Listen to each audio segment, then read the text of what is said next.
My name is Josephine.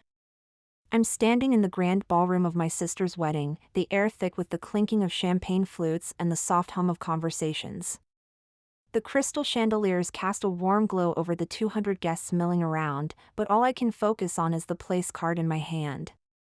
It reads non-priority guest beneath my name, printed in the same elegant calligraphy as every other card in the room. My mother appears at my side, smelling of expensive perfume. That means no seat at the family table, dear. Don't make a fuss, she whispers, her voice as cold as ice. Little did they know, the $10,000 check in the gift envelope I'm holding was the result of 6 months of skipped lunches and wearing second-hand clothes. What I did next would change everything. Let me take you back to a time when I still thought showing up and showing love would be enough. I grew up in the Harris family, a family with a strict unspoken hierarchy. My father, Henry, was a retired stockbroker. He spent his days on the golf course and in a world of his own, rarely saying much. My mother, Victoria, was the queen of the household. She ran it like a well-oiled machine, curating every holiday card, hosting flawless dinner parties, and staging family photos for maximum impact. Then there was my older brother, Alexander. He was a high-powered corporate executive, always introducing himself by his title. And my younger sister, Isabella. At 25, she was a rising star in the fashion industry, engaged to a wealthy heir named Sebastian. Since the day she was born, she had been the center of my mother's universe. I was just the middle child, the one who filled the space between the two headliners. Our living room told the story of my place in the family. Isabella's fashion awards lined the mantel, polished every week. Alexander's business school diploma hung in a large, gilded frame above the piano. My college graduation photo was tucked away on a side table, hidden behind a porcelain vase my mother had bought on a trip to France. I once moved it to the front, but by the next morning, it was back in its old spot. I worked as a school counselor at a local public school, a job I loved with all my heart. I spent my days helping teenagers through tough times, and I was good at it. Last year, I was named Counselor of the Year. I excitedly sent a photo of the plaque to our family group chat. My mother sent a simple emoji, Alexander left the message unread, and Isabella never even opened it. Love in the Harris family was a scarce commodity, and I'd learned early on that my share was whatever was left over. Isabella announced her engagement one sunny Sunday. We were all on a video call, and Sebastian, her fiancé, was grinning beside her, the diamond on her finger catching the light. Sebastian came from old money, his family owned a chain of luxury hotels across the country. His mother, Eleanor, was a well-known socialite who hosted charity events like it was a full-time job. My mother cried with joy, my father raised his glass in a toast, Alexander made a snide comment, and I said, "Congratulations," truly meaning it. The wedding was going to be held at the prestigious Evergreen Estate, a 5-star resort an hour outside the city. The venue was stunning, with a beautiful chapel and a ballroom with high ceilings. My mother had already started a shared Pinterest board before the call ended. In the weeks that followed, I tried to offer my help. I called Isabella twice and texted her 3 times. Each time, she gave me the same polite brush off, just show up and wear something nice. I felt like I was being managed, not included. But I was determined to prove that I was a part of the family, so I started saving. I cut back on my lunches, canceled my gym membership, and stopped buying new clothes. After 6 months of sacrifice, I had $10,000 in a certified check, sealed in a simple envelope with a handwritten note that said, "For your new beginning." In February, Isabella announced her bridal party on Instagram. A group photo showed 6 women in expensive silk dresses, all linked arm in arm with champagne glasses in hand. They were her college friends and colleagues, none of them sharing her last name.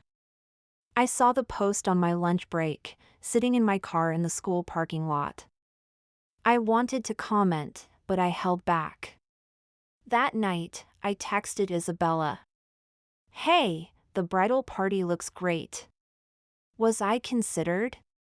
She replied, "I wanted to keep it to my closest circle." You understand, right? I called my mother, hoping for some support, but she just said, "Don't make this about you, dear. Isabella has her reasons." A few weeks later, the custom napkin vendor sent the napkins to the wrong address. Isabella was in a meeting, my mother was at a hair appointment, and Alexander didn't answer his phone. So, after a long day at work, which included helping a student through a panic attack and sitting through a 2-hour meeting, I drove 2 hours round trip to pick up the 400 monogrammed cocktail napkins. When I got to my mother's house and carried the boxes inside, she was on the phone with Isabella, saying, "Everything's taken care of, sweetheart. Don't worry." She didn't even mention me. A week later, Alexander called and asked me to spot him $500 for his bachelor party, promising to pay me back. I sent the money right away, but he never mentioned it again. That evening, as I sat in my old car in my mother's driveway, eating a cheap sandwich for dinner because I was saving every cent for that check, I saw my mother and Isabella laughing over wine, looking at a seating chart on a tablet. When I went inside to say goodnight and glanced at the screen, my name wasn't at the family table. My mother said, "Oh, that's not final yet. Don't worry about it." But I should have worried. The rehearsal dinner was at a fancy downtown restaurant. I wore the nicest dress I owned, a black sheath dress I'd bought on sale. When I arrived, the main table was already full. My father, mother, Isabella, Sebastian, Alexander, and his girlfriend were all seated, along with Sebastian's parents and his brother. I was directed to an overflow table near the kitchen, next to 2 of my mother's bridge friends and a distant cousin's wife I'd only met once. My mother explained, there weren't enough chairs at the main table. You understand, sweetie? At the main table, the sommelier was pouring expensive wine, and the waiters were serving delicious courses. At my table, we were served a simple chicken dish and a side salad, with only a carafe of water. I watched my family enjoying themselves, and I felt more and more like an outsider. Sebastian's mother, Eleanor, leaned over to my mother and said something. My mother laughed and waved in my direction, saying, "Josephine prefers quieter settings." I saw Eleanor glance at me, then at my table, and back at my mother. There was a look in her eyes that made me feel like she saw something wrong. 3 days before the wedding, Isabella texted me. "Heads up, the dress code for family-adjacent guests is cocktail, not formal. Don't want you to feel overdressed." I'd already bought a beautiful formal dress, which was more than I usually spend on clothes in a year. I replied that I'd follow the family dress code. She said, "Relax. It's just a label. Don't overthink it." But everything about my place in this family felt like just a label. The morning of the wedding, I woke up early.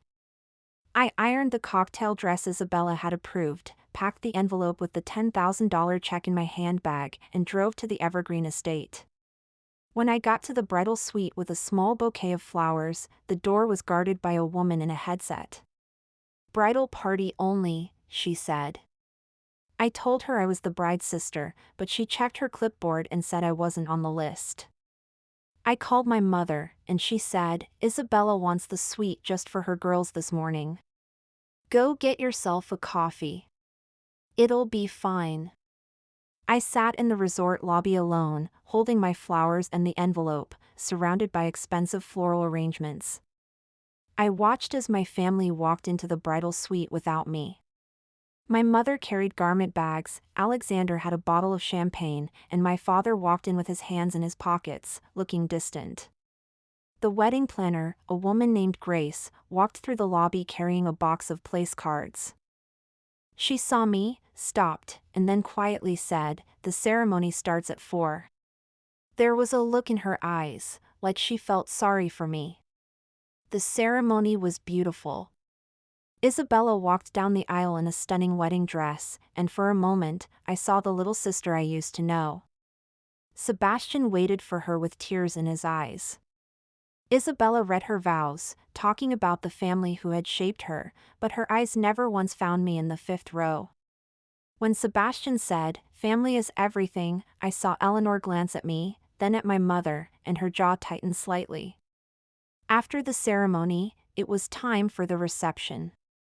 The grand ballroom was filled with guests, all heading towards the seating chart. I found my name on table 14, the last table on the list, closest to the kitchen. My place card read non-priority guest, while every other card just had a name. My mother appeared at my side again and said, "That means no seat at the family table. Don't make a fuss." I looked at the table.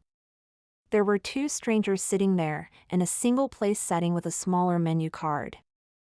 One of the women asked, "How do you know the bride?" I held the place card steady and said, "She's my sister." The silence that followed said it all. During dinner, at the family table, they were served delicious dishes and fine wine. At my table, we had a dry chicken breast and a basic salad. I looked across the ballroom at my family. My mother was laughing, Isabella was glowing, and Alexander was raising his glass. I reached into my handbag and touched the envelope. 6 months of sacrifice for people who couldn't even give me a seat at the family table. I put down my fork, stood up, folded my napkin, and walked towards the gift table. I found my envelope, opened it, took out the $10,000 check, and folded it.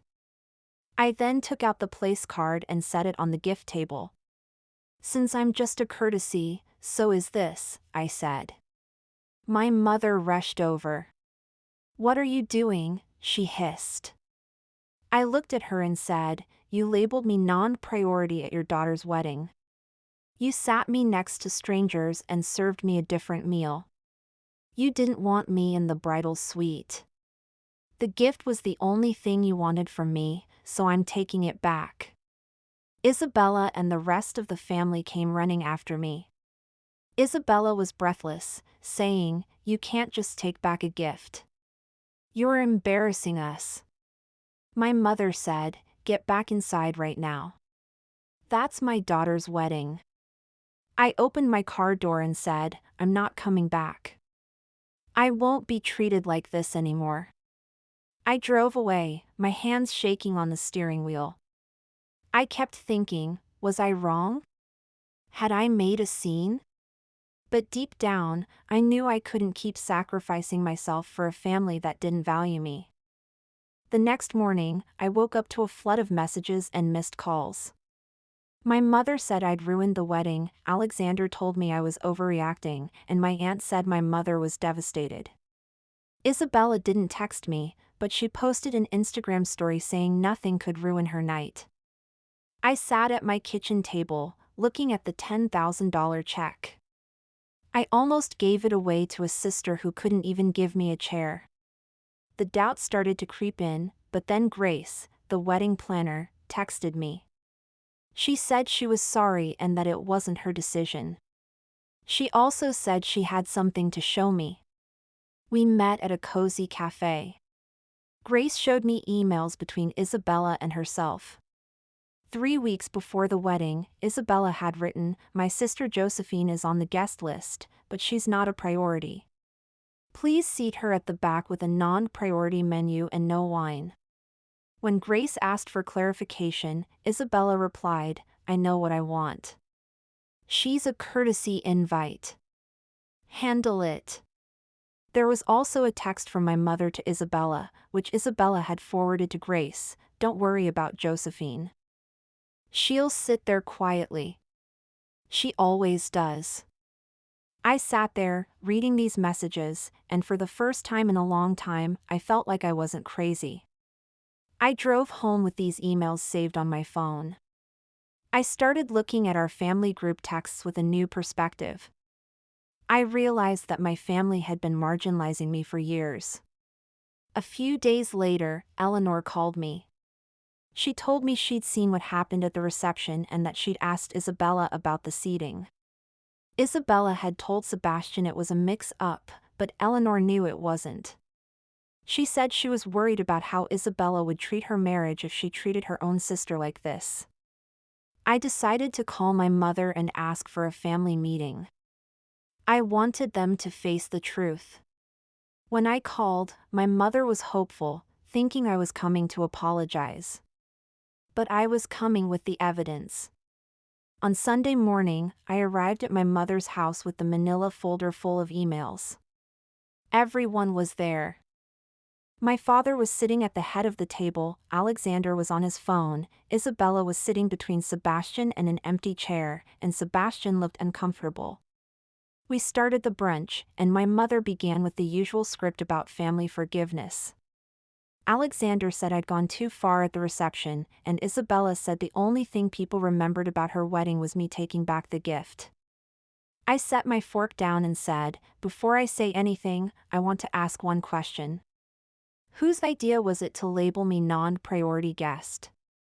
There was a long silence. My mother looked at Isabella, Isabella looked at my father, and my father looked at his newspaper. Finally, Isabella said, "It was a seating category. The planner suggested it." I reached into my bag and took out the printed emails. I placed them on the table one by one. The planner didn't suggest it. "Isabella, you instructed her, and Mom, you co-signed it," I said. Isabella's face went white, and my mother's hand froze in mid-air. Sebastian picked up the emails and read them. His jaw clenched, and he said to Isabella, "You told me it was a mix-up." Isabella started to cry, saying she was under a lot of pressure. Sebastian got up and said he needed some air. Isabella was left staring at the empty chair. Alexander tried to defend the situation, but I said, "That's what you always say. It's not a misunderstanding. It was a deliberate decision." My father, who had been quiet for so long, finally spoke up. "Patricia, is this true?" My mother tried to deny it, but Isabella broke down and admitted that she thought I would just sit there quietly like I always did. I stood up and said, "I'm not here to punish anyone. I'm here because I need you to see what you've done. I'm keeping the check because it was 6 months of my life saved for people who wouldn't save me a chair. I love you, but I won't sit at table 14 again, not at Thanksgiving, not at Christmas, not anywhere." I picked up my bag and walked out of the house. As I drove home, I felt a sense of relief. For the first time, I was standing up for myself.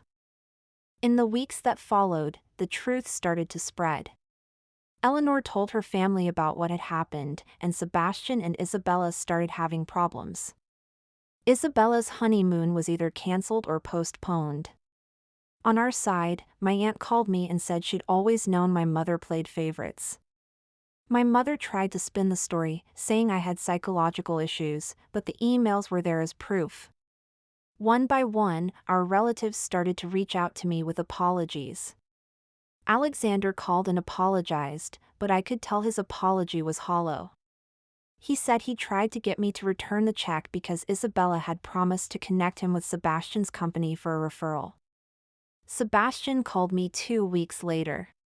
He said the emails had made him see a pattern in Isabella's behavior. They were now in couples counseling. Isabella called me a few days after that, her voice stripped of its usual confidence.